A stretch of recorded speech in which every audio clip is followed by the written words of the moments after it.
భారత star shuttler PV Sindhu మరోసారి అత్యధికంగా ఆర్జించిన అంతర్జాతీయ మహిళా క్రీడాకారుల జాబితాలో చోటు దక్కించుకుంది. 2023లో సింధు 59 కోట్లతో అమెరికా స్టార్ జిమ్నాస్ట్ సిమోన్ బైల్స్తో కలిసి 16వ స్థానంలో నిలిచింది. గత ఏడాది కూడా ఇదే ఆదాయాన్ని సంపాదించిన సింధు 12వ స్థానాన్ని సాధించింది. 2018లో 70 కోట్లతో సింధు ఫోర్బ్స్ జాబితాలో అత్యున్నతంగా 7వ స్థానాన్ని దక్కించుకుంది.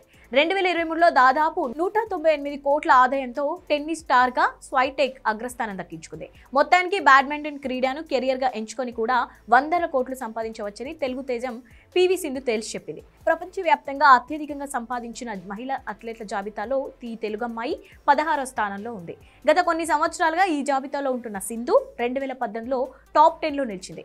ఆ ఏడాది సింధు $8.5 మిలియన్ అత్యధిక సంపాదన ఆర్జించే మహిళా అథ్లెట్లో 7వ స్థానంలో నిలిచింది. ఇప్పటి వరకు ఆమెకు ఇదే బెస్ట్. గతేడాది కూడా దాదాపు ఇంతే అమౌంట్ తో ఉన్న 12వ ర్యాంకులో నిలిచింది. ఇక ఇప్పుడు ఈ జాబితాలో సింధు 16వ స్థానంలో ఉంది.